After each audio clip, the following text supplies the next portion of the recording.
listeners, are you trying to make bigger profits in your small business? Like many of us, I'm sure you're feeling it. Business is hard, and now more than ever, you need to have a plan to help your business not just survive, but thrive. I'm Marcia Reiner, profit and business strategist on a mission. I've helped tons of small business owners to establish and implement a tangible plan that guarantees increased profitability and guides your growth. I want to share some strategies that I've earned and learned with you on today's Profit with a Plan podcast. But before we get started, I wanted to share something to help the listeners. I put together 6 easy tips that you can implement right now to help you improve your profitability. Pick those up on my website at trajectorybiz, that's biz.com. So I'm super excited to have my guest today, Richard Walsh. Richard is a 30-year business veteran.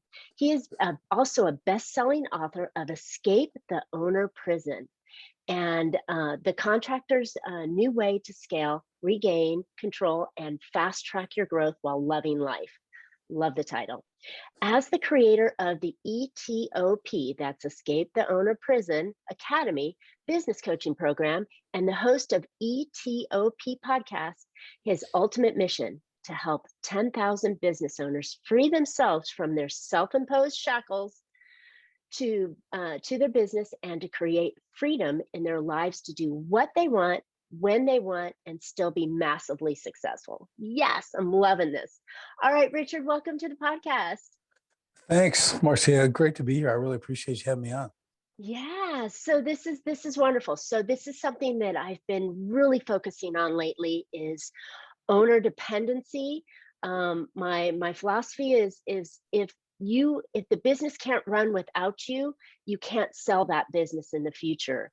And so many business owners just like they're wearing these hats and they're changing off and they're working 16 hours a day, 6 days a week, nights, weekends, that's always on their mind. And they're, like you said, they're shackled. How do they get out of that? Well, I'll tell you, I know because I suffered for that for almost 20 years in my first business. So it was me, right? I was the artist, I was the installer, I was the marketing guy, I was a sales guy. Yeah, I had crews, I had an office manager finally, and I started delegating a little bit, but I was never really to break free of like, if I'm not there, no one can do it as good as me. It was come on, my own ego, my own pride, that kind of thing. So I think a lot of guys and girls suffer from that because you're the entrepreneur. This is your baby, you built it, and you work all that time. Well, for me, to give you a quick backstory, so that 18, almost 20 years go by, 0809 crash hits. Again, I'm top of my game. I'm the best at what I do. I did custom water features. I'm a steel sculptor, internationally recognized steel sculptor. I do all this cool stuff. And then the economy hits, crashes. All of a sudden, overnight, my business basically evaporated. I had $500,000 dry up in one day. Just people calling saying we're going to sit out, we're not going to do anything. And then that was 6 months before the season, so that wasn't boding well what I had coming up. So I pretty much had is like, well, I think it's over. We struggled through part of '09 and just having to shut the doors. But the big thing was I started realizing, Marcia, that I'm not really making. I made a ton of money, right? I did really well, but I wasn't a good steward of that money. And I didn't have like weird vices. And so I wasn't out gambling and going to Vegas and buying boats. You were just living the life. I was living the life, but I was reinvesting what I thought was reinvesting in my business. I'd buy large equipment, $50,000 cash. I'd spend $40,000 on a website, an e-commerce website that I didn't even want. I shut down a week after it got opened, so I did a lot of dumb things. Okay. And I tell people now, don't be me back then. I tell my kids that all the time. Here's what I did. Don't do that. You want to do something else, So all that kind of came together. I pushed a lot of stuff to the side, let it stack up on the desk. And even down to tax stuff, things like that. It's not important, I'll just make more money. And eventually it just all that crumbled. So lost the house, lost everything. I had a wife and 6 small children under 4 years old at the time. Like, well, what are we going to do? Okay, because I don't know what I'm going to do. And we picked up, changed states, moved, had to kind of restart, figure things out. And that's when I started like really think about how could I have spent so long being so good at what I do and making great money and then have it all be gone. Right. And that's what took the retrospection. I really looked back, started documenting what I did. And I found all the chinks in the armor, so to speak. Right. Yeah. I found all the little things I ignored and built up. If I would have done this, the biggest thing I'll tell you, Marcia, is that I should have listened to people. Okay. Now we were talking before we got on about being a Marine. I'm a Marine. I'm a little thick-headed. Okay. I put my shoulder down. I get it done no matter what. I had great people around me who were giving me subtle advice because they could tell I'm not the guy who just wants to be helped, which is another mistake I tell my children not to do. Ask for help. It's good. And that really caused my demise because everything that they had suggested would have kept all the bad things that happened to me from happening. So now you're a coach, you help people with their business, you're a consultant, so am I. We do these things, and I just let people know that's why I do it. I want to save their time. I want to save the costly mistakes. You really have to be open to advice. It doesn't mean you have to take it, but it means you have to be open to it. So that's kind of brings us up to where we're at now. That's a fantastic realization that you had, because if you think about all the big businesses out there, nobody shouldered a multi-million-dollar business all by themselves. They've got people to do things, and that's that mentality of shifting from the solopreneur or the entrepreneur to the CEO, because that CEO shift allows you to say, step back. A real business leader and owner leads the business. They could get their hands in it, but they have other people. And those other people give valuable insights that maybe we can't see because we got our sweat into it, and it's our baby, like you said. And what one of my coaches said, it's time to throw out the baby, right? You got to know when to throw out the baby, and you love this like dearly, but you need that feedback from other people. And so what a great recognition that you had to see that finally. Too late, obviously, but Well, you're using it now. It's never too late. Failure is it's just a learning tool. That's all failure is. I know it doesn't seem like it, especially right when It you fail. hurts. It hurts. It does. But you got to look back and you got to use it. I say, the quit part is the bad part. The only thing worse than losing is quitting. Okay. So you can have your failures, but you don't have to quit. Doesn't mean like maybe you can't save that business, but there's more business. It doesn't mean you never go start another business. Now you're going to be armed with those failures and that understanding. You're going to know what not to do. You may not always know what to do, but you're going to know what not to do. And that's priceless. So you really want to start thinking that way. And that's why I wrote the book, the Escape the Owner Person book, because I wanted to show people how to truly scale. Because I had to do it a second time. I had to go from 0 to a million to 5 million, 5 million to 10 million, and what that looks like. What it should look like if you're being that CEO, if you're being that guy who has time to get up to the 10,000 foot level, look down, really work on the business, as they say, not in it. And really steer that ship, captain that ship. That's what's really important, And there's so many great people out there, Marcia, that you can find amazing people who can do things so much better than you can, right? You're not an fraction accountant. of your value. Right. And it's like, it'll make your life just amazing, Yeah. And they'll actually be happy because they get to be in their zone of genius, doing great things. They can help you systematize that role. You can empower your people to do amazing things to build that business so it can operate without you. So there's real purpose to this. It's important to understand. That's every time I hear this concept of really empowering your people, I always think of one of these little marketing pieces that I did that had this ant pushing this big old boulder up a hill. You can't do it alone. So you got to have those people with you to help you do it. So that's great.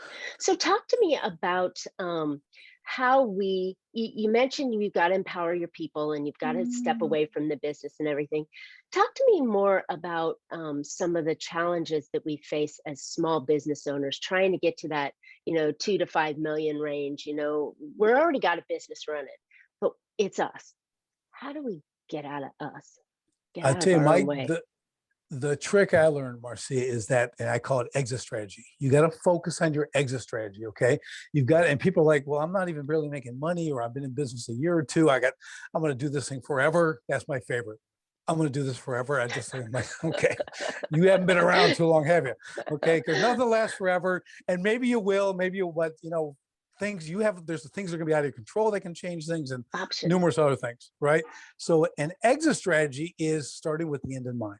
Okay, we've heard that from Stephen Covey and everywhere else, but really setting, and that's like, how much is enough? What's that number? How much do I want to sell my business for? How am I going to take my active business income and create passive income to replace my business income? How do I do that?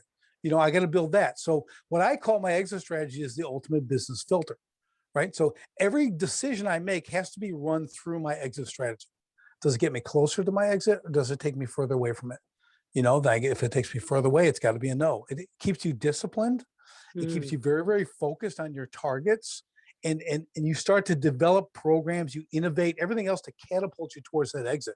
That becomes the goal. That's the light at the end of the tunnel, if you will, right? That's the big gain. Now, okay, I want to, X amount of dollars. I want this. I want it in 8 years. Okay, so I got to gain this much market share. I got to create this much passive income. I need $80,000 a month to replace, this coming in passively so I can actually step away, never have to work again. That's independent wealth, right? Replaces all my living income. I got my best life ever. I can support with that. But you understand that if you've been in business for a while, what I learned, because like I said, I made a lot of money. It will evaporate if you don't have a plan for it. You'll do a So lot of true. great things. You'll have great memories. You'll have some memories. Okay. But that's all going to be all you have. And you can't buy food with memories. Yeah, you'll Okay. be king of the hill for a little while, but yeah, That's that's right. it. So a So, lot of people don't think about that exit. They're thinking about, mm, how do I get to next month? How do I get to next year? mhm, How do I get this one more job? How do I get, they're like you said, they're so engulfed in their business that they're not thinking far enough ahead. Every one of the clients that I coach, I say, okay, whether we term it exit strategy or not, but what's the end game? You put your blood, sweat, tears, weekends, nights, your savings, everything into this. Like you said, you're reinvesting back into this business. So just what are you going to do? Walk away? And I think that this shift in the mentality that I want listeners to have is that if you think about your business as a business worth selling, then it's also a business worth owning. And you can now have something that you enjoy working in. You're not pulling the weekends and nights, you're doing the things that you want. You're creating that owner lifestyle. But like you said, it takes that plan. right. Right. I think that's a great perspective, right? Because an exit strategy means you have to build a business to sell. Okay. Hmm. You don't get to have an exit strategy without a business to sell. It really doesn't work, because in order for you to have the freedom as an entrepreneur, as an owner, you have to build a system that runs without you. Hmm. It just, the two aren't disconnected. You can't disconnect the two. So again, you add your exit strategy. Now you've got the target. You understand that you want to sell the business. That is a big part of my exit strategy. If I want 10.5 million for my business, okay, in 10 years as part of my exit strategy, well, I got to build a business that someone will want to pay 10.5 million for, right? And Yes. then no one's buying you, the owner. Nobody Oh, wants you. gosh. I That's don't want to right. bust your bubble. You're amazing. I get it as a bit, but no one wants you. Okay. And when you don't want you to be trapped in your Yeah. business you just spent 10 or 20 years building. You want to get that check, shake their hand, and just out the door. And that's it, and be done. And it's all theirs. You built them a great thing. You've built culture into it. You built systems, processes. You're able to gain market share whenever you want. You basically made it recession proof. Who doesn't want to buy that? Right. Yes. Then you get to That's actually the pick your new attractive owner. business. Right? You get to pick the new owner, actually, because you're not going to have Yes. one guy hoping to give you a little bit of scrap money. You're talking about people battling over for your market share that you've created. You should have that mindset. I'm going to build something that is going to be super attractive. The ones Love that you it. hear like, hey, they paid $170 million for this business, whatever. Okay, yeah, whatever the number is, that's great. But think that way. Have the mindset of that kind of greatness, that people will be knocking down your door to hand you a check. It's awesome. It is awesome. So one other thing is, even though you're the business owner and you're not seeing that $10.5 million price tag or that $170 million price tag, there are still price tags out there for you.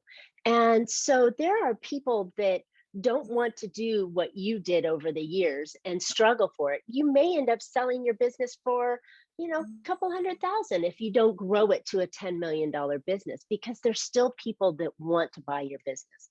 So don't be afraid if you don't think you have the next, Google or Apple Right. or, Right. or tech company that's going to explode on you. There are really important businesses. And in the service world where I focus, there's the plumber can sell his business, the chiropractor can sell his business, the attorney can sell his practice. There are practices worth selling, but again, systems, processes, everything that you have lined up, and that you are not the business. I'm loving this. Yeah, a great thing about that on that point, and again, I deal with contractors all the time, right? I'm in the trades and service industry. That's my main focus too. I tell them, let's do a little exercise. Let's go buy a business. Yeah. Literally, let's go and take that as an exercise. Go through the process. Obviously have to write a check, but go through the process. Okay, find a business for sale and go look at it, just like you look at a house. You don't have to buy the Yeah. house, right? You're going to walk around the house. You can look at it. Well, the kitchen's kind of shot. The bathroom needs remodeling. There's no fence in the backyard for the dog, whatever. So you do the same thing in a business. You got a Right. plumber going, well, this guy's got two rusty vans and, some old tools. He's got one office person. Okay, I'll Yeah. give you $8,000 for your business. Okay, Yeah. because you got a list, but do they have a list? Do they, so all those systems, those processes, the equity in your vehicles, maybe you've got buildings, whether you're going to keep one, whatever, you start to see what others have built. See, now Mm. they're selling and you start to learn a lot. Oh, I don't do that. Actually, I should really do that. That's a great idea, So What a that's a really great awesome, idea. yeah, it's a great exercise to do periodically. Once a Yeah. year, every 2 or 3 years, just go business hunting. Go look to buy Love a it. business. You'll learn a ton. I love it, because then it says, okay, what am I missing? Or what do I have that they don't have? And how can I improve it? Because yeah, that is the attractiveness of your business is based on the value of your actual assets that you have in the business, your reputation or your client list, and then what future income you're bringing in, Mhm. that they can step into. So there are, it's not rocket science, but there Right. are some things that you can do and people that you can have in. Nobody, by the way, you brought this up earlier. Nobody wants to step into the business where they're going to have to work 16 hours. Right. you know, Exactly. they don't want that. They want to step in and oversee that Johnny and Susie are going to run the business just right, and they can oversee it and they can get involved if they run. But the continuity of the business will continue, because just because you're taking that owner out and putting the new guy in. So You know, interesting. there's another thing to consider when you're looking at these businesses to buy them. What's a great way to increase your market share? Buy Yeah. another business, right? So maybe you go in and now you've done this a couple times and you go into the guy who's like, well, he's got a good list, but everything else is a hot mess. I'm dialed in. I know how to create systems. I can absorb this into my systems. You can buy that market share, that competition for a song. And now Yeah. you can grow, right? So now you're not going to pay the 500,000 or the 1.2 million. You're going to get it for $25,000, $30,000 because the guy's just Yep. looking to get out. He didn't plan. He didn't build a business right. He wants to get out. And I'm not saying you're taking advantage, but that's it. That's the value of your business. What a great way to gain. You flip your good reputation, your trucks, your vans, whatever it is. Take that list, let them know, show them who you, and look out. You just gain that market share for pennies on the dollar. And what a big aha, because that guy didn't plan properly and didn't put the systems and people in place. He can't sell it. He can only sell his business for pennies. Where what we're talking about is getting everything in place so that your business is super valuable, and so you won't make the mistake and end up only selling it for a song, right? Exactly. The one Love other it. thing on that too, the systems and process I aspect was that you just talk gonna about, ask. right? Having that in place. This is how you get and keep good people, Hmm. right? We're all looking for good people, especially today. It's like there's Yeah. a shortage of help, period, especially Good good help. help. But no one good wants to walk into a mess. No one wants to Right. come in where there's no. They're like, okay, they're not hired to create all this stuff, right?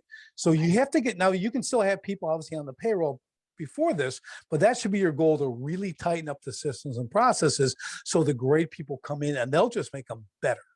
But if you Yeah. don't have them, if you don't have job expectations and boundaries and parameters, and here's what your exact job, this is how we do it, if you do have a better way, I'm always open to, make it better. But those people will come and have a purpose and really feel fulfilled in their job. Whereas other Yeah. people, they're just not going to come into I'm still handwriting invoices and tearing it off. And I think it's on the floor of my truck, and they pick that up and they bring it in the box, and they're dropping a box off at the accountant, with receipts and let me Yikes. know what I owe. And, we've all seen it, right? So that's Yikes. what you don't want, so let's all avoid that. We want to attract great people, because that's one of your biggest challenges as an owner, is going to be attracting great people.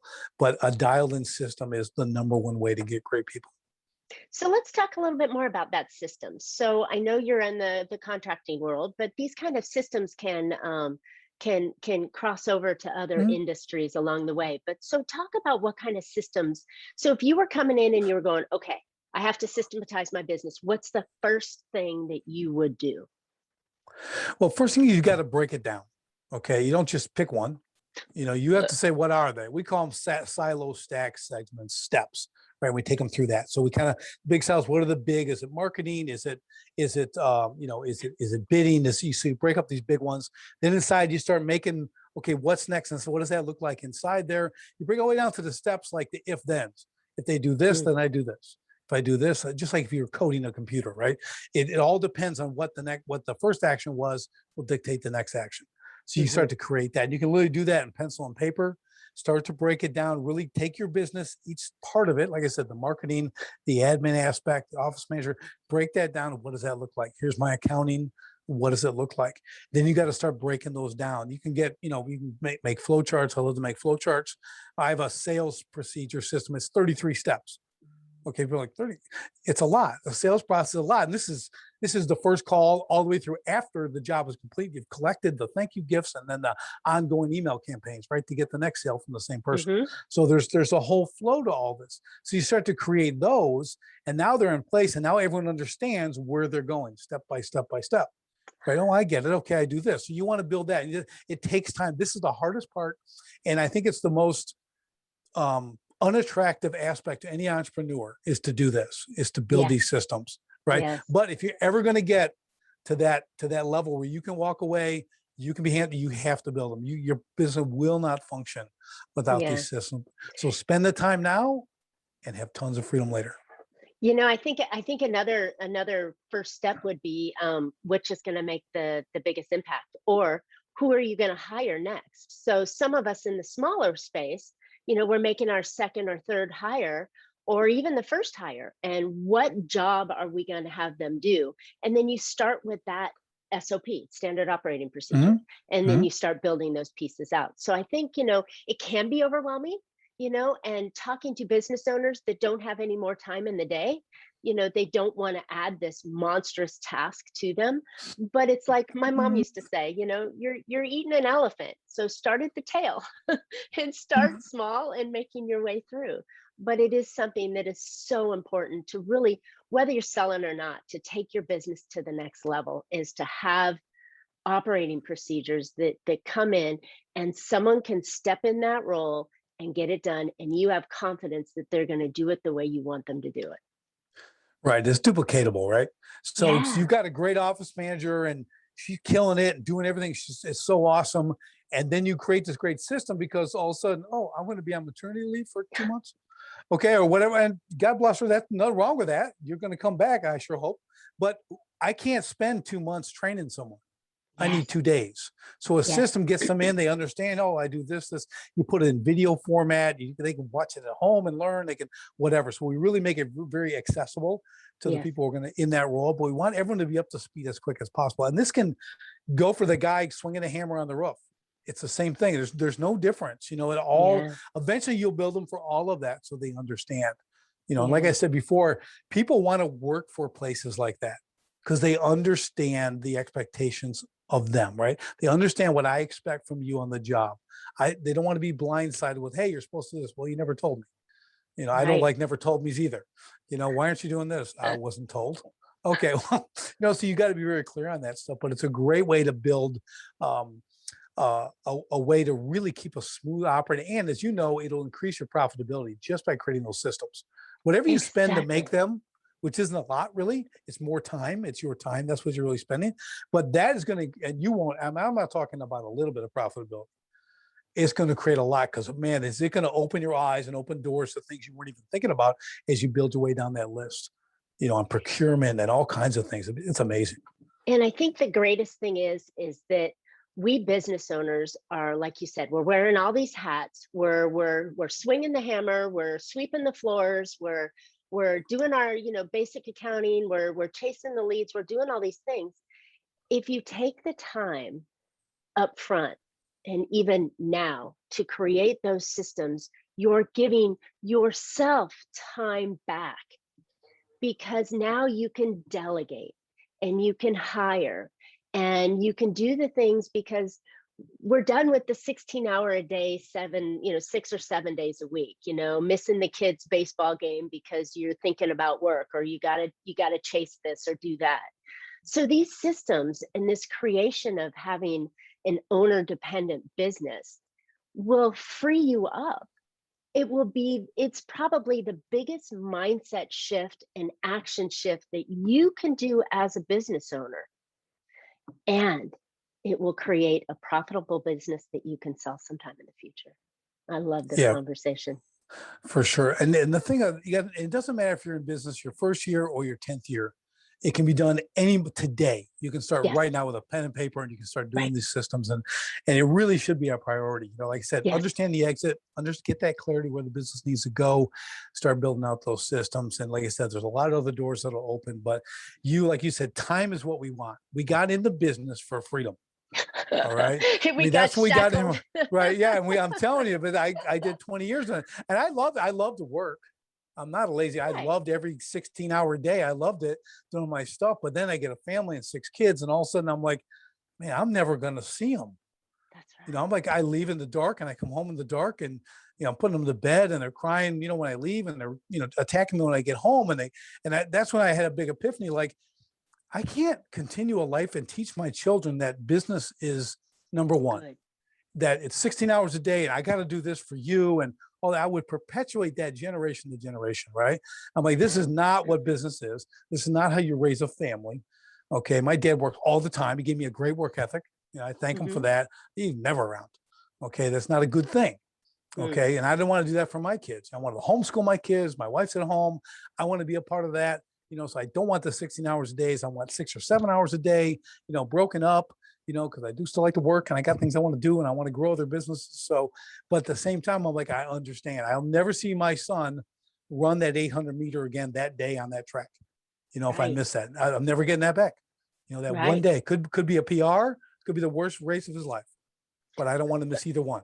I want to be there for him. So that's why I changed how I built businesses and really dove into how and why this happened, and how do I change it, and then put it into place. And now it is the only way to go. It's a fantastic way to go, and to create the lifestyle we want, because us business owners, we got into business, you said, because the lifestyle, and then we get sucked in. And I agree. I think this is the only way to run a business that's profitable and saleable, by having that all planned in with the systems and processes and everything in place. So this is a really important topic that listeners need to know about. And it's never, ever, ever, ever too late. Whether like you said, you've been in business 1 year or 10 years, it's time now. So what can listeners do to really get out of their own way? So, we talked about the list in the operations and the processes and systems. So are there any other tips or tricks that you would give us to get us ready for that exit plan? Well, I think it really has to be a mindset shift. And you hear a lot about this mindset stuff, and it's important. I get it. Not woo-woo. But, but the thing is, you have to accept it. You have to be able to let go. Okay. You got to really open your hand. I call it the death grip on the business, whether that's a hammer or I'm the only one who's got a key to the office. No one else. I don't trust anyone. I'm the only one with the key. I got to open it up and let the people in, because it's my place. You got to let go of that. That's when your mind has to go. You have to spend some time doing some visionary work. Okay. Because that's your job. You're the only visionary in the company. That's part of your So top true. 5% that only you can do. But it's to sit there and just dream a little bit. What would this look like? What would a month off look like? What would 3 hours a day look like? What would, my passive income replacing my business income look like? What would that look like? Can I go hang out with my kids during the day if they need me? Can I go to the park, push them on a swing, and no one's calling me, no one's bothering me? That's a way to prep. You've got to ingrain that in your mind so you understand your why. Okay, we always hear that too. You got to know your why, but it's important. If you don't really understand the ultimate purpose, and it's usually not money. Money's not the end goal, right? That's not why we're in this. Money's a tool. Yeah, it's a representation of freedom, right? It's security. Money gives us security. So we want it. It's good. It's a great thing. But really intrinsically, what is it? Is it that time? Is it time with us, with family members? Is it time for yourself? Whatever. That's what you need to work on. That's going to help you, because then you're going to be driven to do those systems and processes. It's going to encourage you to push through those difficult exercises, creating that. And then you're going to get to the other side in a very short period of time. And you're going to be like, this is awesome. Yeah. That reverse engineer. If you don't know where you're going, how do you know how to get there? So That's right. I love the dreaming and the why. The why moves you and gets you up every morning. What time, when that alarm goes off, what's dragging you out of bed? Right? That's the why. So I love this. Richard, this has been a fantastic conversation. Both of us are super passionate about it, so it's a good one. But where can listeners find out more about you and your book? The easiest thing is to go to escapetheownerprison.com. I get everything from my podcast to my book to my videos to everything you could want. So just one-stop shop, escapetheownerprison.com. Escapetheownerprison.com. Who got into business to be in a prison like this? This is the crazy thing that we don't think about by just reacting through our business. If you put those systems and processes in place and you look at the end, then you can reverse engineer everything as it comes along. It's such a fantastic topic that is so important for listeners today. So again, one more time, where is it? escapetheownerprison.com. Awesome. Thanks. All right, listeners, I hope you found an idea or two to put into your business that will help your business be more profitable and create that exit strategy so you know exactly where you're going and why you're doing it. Now more than ever, it's important to build your own business plan, profit plan. Don't forget to pick up my 6 easy tips that'll help you improve your profitability right now. Go to my website, trajectorybiz, that's biz.com. And as always, we would love to hear your feedback or questions. Richard and I will be happy to answer questions in the chat. So please put them in there and subscribe, and we'll get you for next week's podcast. And as always, you can catch Profit with a Plan on any of your favorite podcast players. We're looking forward to more great profitable information on next week's show. So until then, make your plans and profit with them. Thanks, Richard. Thank you.